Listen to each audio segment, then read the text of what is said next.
I love watching those drawn-out Link Banes, eventually Ultralisk games on this map. I've seen a couple of really fantastic ZvTs here. Polt versus Soppy is one that I will truly never forget, I think, during the Battlegrounds Atlanta. That was such a cool game. But after that, I had one more game like that, which was almost as good. I think there was another Polt game as well. I forgot who the other Zerg was. So it will be fun. I'm excited, but above all, I'm curious to see what Scarlett will bring to the table, because he's definitely been switching it up in this matchup. And I think we're once more going to be a little surprised by what he will display. Well, we are in game now, and spawning down in the lower left-hand position, playing for Team Liquid, we've got the blue Terran player who won game number 1, looking to take this game and close out the series. We've got Bunny. And his opponent up to the top left, the red Zerg, playing for Team Acer, coming back in that second game, staying on NA, so maybe has a slight latency advantage here. It's Scarlett. How did you do the coin flip? Is that like, did you go to some website, coin flip or something? My admin did it, so I don't know if he actually physically got a coin. I have this thing where if I ever have to do a coin flip, even in online tournaments or in any of the show matches I do, I actually have to physically flip a coin. I don't trust the websites to do it. Don't ask me why. I know it's completely irrational, but I just have to do a physical coin. Do you know that a coin flip is not completely 50%? I did. Yeah. It's something ridiculous though, isn't it? It's like 99 point something percent. Yeah, because one side of the coin is heavier. I believe it's the tail side that is a little heavier. That's why heads will win a little more majority of the time, something like that. Is that with all currency, or is it no, just? I think with a few that were the most popular. I think definitely the 1 and 2 euro coin have it. I'm not sure. I mean, I'm not sure how familiar you are with the euros. I spend quite a lot of time using euros because I travel a lot with the kayaking stuff. But I know one funny thing is at one point I went from Russia to Europe to Sweden to England. So I had 4 currencies in my wallet, and I started giving out like £2 coins, or what I thought were £2 coins in England. And I didn't realize until about halfway through the day that I was paying for things with like €2, which nobody noticed. So if you ever come to England, just bring €2 coins and you'll be fine. You know, when they just introduced the euro, there were a lot of Dutch tourists who used to go on holidays to Thailand, and there is this coin, which I don't know how many buff it is, but it's, I don't know, if you convert it, it's like 13 cents or something, but it's exactly designed and has the exact same size, and yeah, even close to the same weight as the €2 coin, but actually it's worth 13 cents. So what people would do, they go to Thailand and they bring back like a crazy amount of those silly coins, and they would throw it in all those machines where you can buy Mars and Snickers and stuff, you know, and they would just take it. Or even gambling machines, slot machines would take it as a €2 coin. And my dad had a pop, and he was going crazy of all the fake €2 coins that he was receiving. We had something similar in England with vending machines. There was a strange currency that was identical to like a 50p piece. And so loads of students were rinsing vending machines for the equivalent of like 3p for all their snacks, which was quite amusing while it lasted.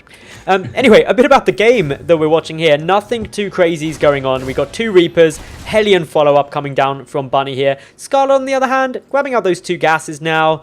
Very, very normal stuff from her as well. Yeah, another gasless opening at first from her, even though she didn't wait a crazy amount of time.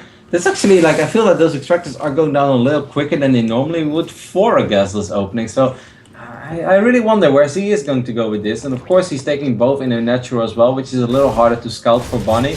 Bunny follows this up with that super economic opening, loses one of his Reapers. Bunny, that's an uncharacteristic mistake. Almost even ends up losing the second one, as I think he misclicked for a short second there.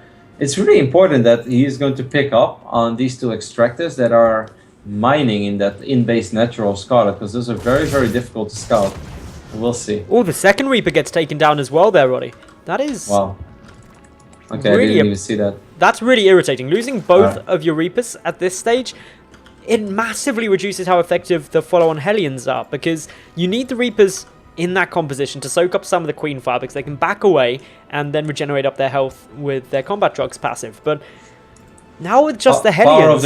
Power of the coin flip, Maddles. That's what it is. Power of the coin flip, that rigged coin. Because now the layer is halfway down. We do have circling speed going down behind this, but still, very, very quick layer for Scarlett. May allow her to go into Mutalisk ridiculously quick which could be very frustrating. It could also still be something else. I'm kind of just feeling Spire play, but I don't know. I might be wrong. We'll see. Either way, it's going to be cool. Of course, these queens are going to be able to happily block up the gap between the debris and the ram, so the Hellions don't really have a chance of getting up there. Meanwhile, behind this, if we take a look at what Bunny's doing, it's just adding in a couple more factories, going for the reactor on that factory, so not going to be a quick starport follow-up to this. Whereas Scarlett going in for the Spire, so should be seeing some Mutalisk style play out of here, and to be honest, I quite like that on this map. I think it's going to be very strong, considering the fact you know your opponent went for the Reapers into Hellions. The Marine count's going to be a bit lower than you might expect it to be. So, and above all, these Mutalisk are going to arrive a little quicker than Bunny would normally expect them, unless he has somehow picked up on what Scarlett is doing, but it's relatively hard for him to make that call for sure, because he didn't really see a whole lot, and he lost both of his Reapers. He didn't throw down a single scan yet either, so it's a little tricky for him to make that call. Baning Nest is going down as well. What could be happening is that Scarlett will make a bunch of Mutalisk and then just follow it up with a lot of Zerglings and Banelings and just try to run over Bunny, because these Mutalisks this early on can definitely slow Bunny down, as Bunny already had a slow opening, you know, very economic, but that means very slow, and also double eBay. At least he got Rex number 2 and 3 before Engineering Bay number 1 and 2, but there's definitely opportunities for Scarlett in this game. Spire just about to finish on up. If we look at Scarlett's gas, she's got enough to produce 8, nearly 9 Mutalisks. Also good look to get the +1 down if she so chooses. Baning Nest also finishing up here as well. And if we look at, in terms of the response Bunny's got, there's 10 Marines out on the field at the moment, but he is producing 5 at a time. And that's going to really help him. The only thing he's lacking is any medevacs. Only 2 coming out now, so that's often a nice little target for Mutaflox early on, is to try and pick off the odd medevac, keep that count low. And they don't really have much to do to knock that number down to 0. It seems like Bunny is truly inspired by Bomber's play, as he still did not throw down a single scan, and he never really got anything into the main base after that Reaper, which is a little remarkable. Not a single missile turret yet either in the natural off Bunny, and here come those Mutalisks that just show up a little quicker than you normally expect them. That is the power of dropping 2 extractors at the 5-minute mark and going up to layer before even getting Zergling speed. This is a little painful for Bunny already. 9 SCVs, 10 SCVs going down to these first 6-7 Mutalisks. That's a great opening for Scarlett. And that's actually done a lot of damage to Bunny. 10 workers is going to really give him quite a hit straight off here. But Scarlett isn't massively up in her own economy. She's pumping out a huge number of speedlings, a lot of banelings morphing on through, only down at 53 drones. Yeah. So looking to get very aggressive very quickly.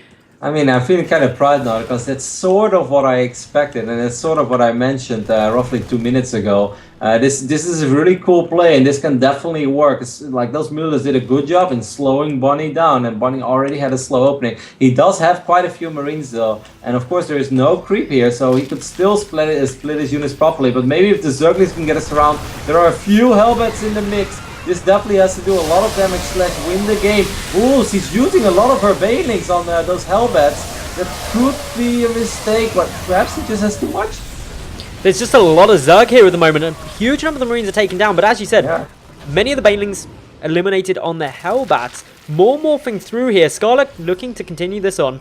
Good production coming out from Bunny throughout this, but army supplies-wise, 55 to 26 in favor of Scarlett right now. Yeah, this is like semi all-in. At least it's all-in that has to do a lot of damage. He's making drones behind this, so he's not going super stubborn with this. Here come the Banelings. Look at that one bunker, by the way. That's Fort Knox, man. You're not going to break that bunker very easily, but the missile turret will be broken and more SCVs will fall. But let's not underestimate how big an investment this truly was for Scarlett. She made nothing but Zerglings and Banelings for the longest amount of time. Her evolution chambers are super late. She's droning up now again behind this, but yes, she has done a lot of damage, but she still needs to do more than this. But she still has a lot of units, so it's possible. Moving now towards that third base. A lot more Banelings heading down towards those SCVs. That should take pretty much everything down. 6 more workers killed. Does reduce the number of Banelings there. The Marines get picked up. Good control by Bunny. The Widow Mine is taken out, but not before it had triggered. Scarlett should be able to pick off this third orbital, or at least force it away. Yeah, force it away is one thing. Picking it off, that would be massive, and I'm not sure if it's going to be that easy. The Banelings actually did break into Fort Knox, so I guess anything is possible if you truly believe in it. But picking up that orbital would have been very hard for her, because he just didn't have that many Mutalisks. And if you start putting all your damage output on that, then obviously the Marines will have free reign over the rest, and she will just end up losing a lot of units. But a lot of mining time has been lost for Bunny. A lot of SCVs have gone down throughout the entire game. 25 SCVs have died. Still though, he does have a massive upgrade advantage, and that is something that's pretty crucial in this matchup. Those upgrades helping, as are the missile turrets up by the natural base. A nice little thought by Scarlett there to try and move into the natural to pick off a few more workers, but thwarted in that plan by the static defense. Creep spread just really starting to ramp up now by Scarlett. So many active creep tumors spreading across the map, as well as trying to grab that 4th base. But economically, she's taken... Oh, she's only just really getting to the stage where she's in a good economic spot. Lost so much ground just for going to all that aggression. And if we look at this army moving across for Bunny right now, it's very formidable. Army. Yep. 55 Marines against only 9 Banix now. A few more Banix are on the way though. Scarlett, of course, would love to keep this fort base alive, but it's going to be very difficult, especially because Bunny is choosing the angle where there is no creep. And getting Banelings close to these Marines of Bunny, if there's no creep helping you, is going to get very difficult. Scarlett a little bit indecisive as well, if she wants to attack that army or not. In the end, she will end up losing that fort base.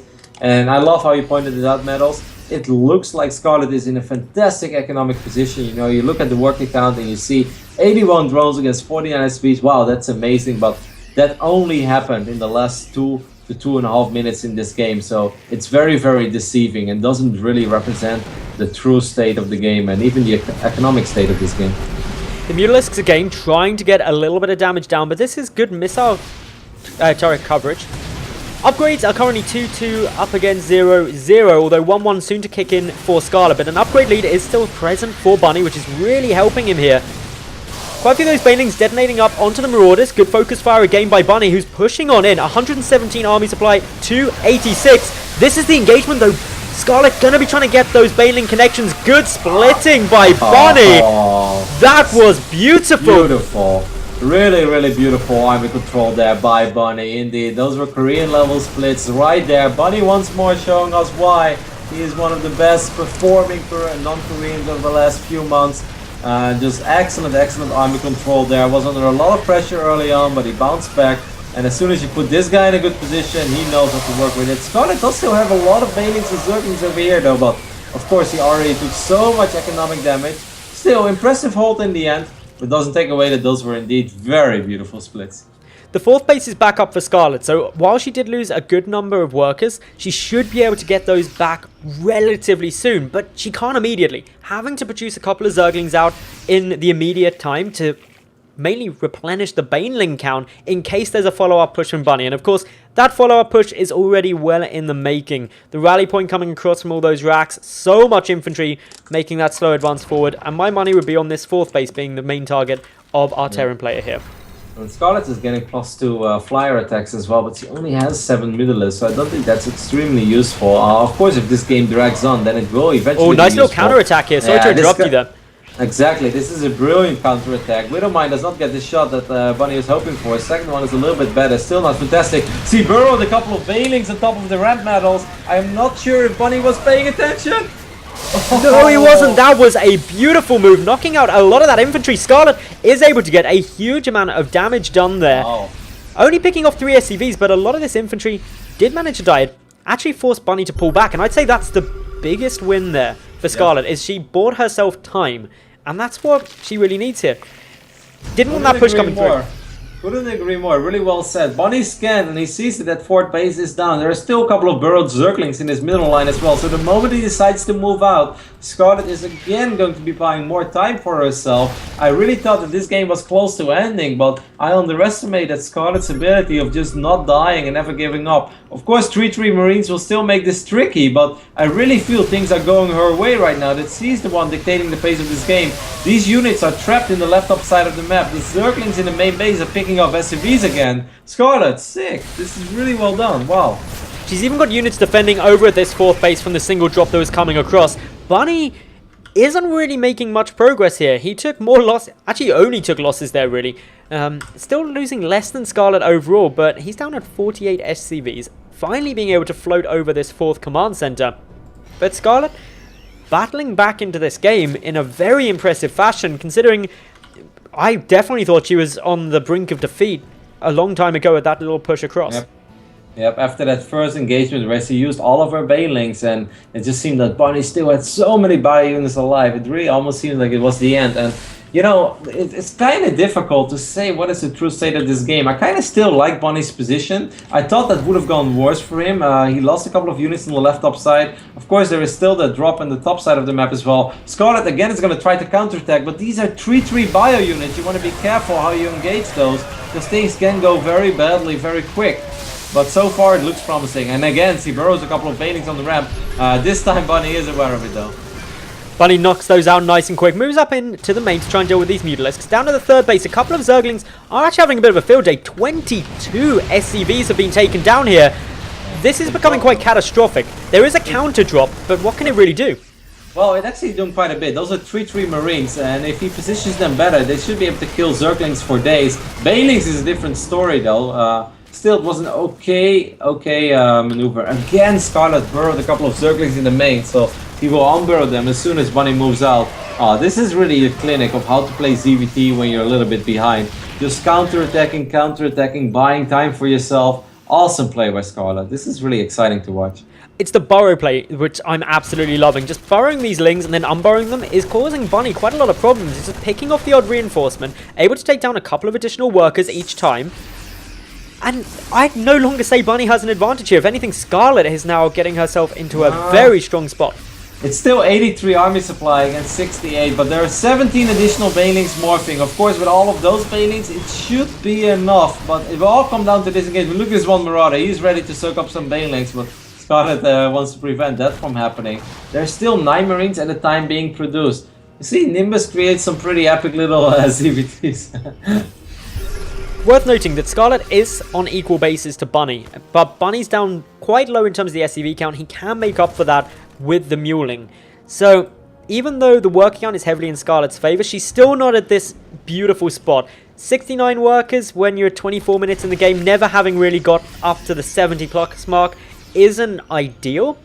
Only a single missile turret at that forward base of Bunny, and that missile turret is going to die almost immediately. So Bunny is going to lose even more SCVs, and that's definitely becoming painful. Even though he doesn't need that many right now, as you can only mine off 2 bases anyway, but you don't really want to drop in your low 30s. Then it just, that's where it gets a little too risky. These Mutalisks are going to continue on harassing those. A good group of Marines here. A drop being attempted by Bunny at the moment. However, Scarlett is way on top of that. Should go straight towards the natural base actually. Where are the Mutalisks? Mutalisks were all the way on the other side of the map. They're making their way over, but maybe a few drones could die over here. Maybe a queen. The Spire would be a great pickup, but I don't think that Bunny's going to be able to do that. But might get a Mutalisk or 2 over here. Maybe even 3. 2, 3, 4. Okay, that was a very successful drop. Picking off 4 Mutalisks like that. Simultaneously, we've also got Bunny pushing through the center, just trying to clear out some of this creep spread, which Scarlett is doing a fantastic job of spreading across the map. Do have a nice little bit of positioning here. The Banelings are going to come rolling through. Oh, that really hurts. So many Banelings. And the splits are good, but there's just too many. GG. And Scarlett is going to take this series 2-1.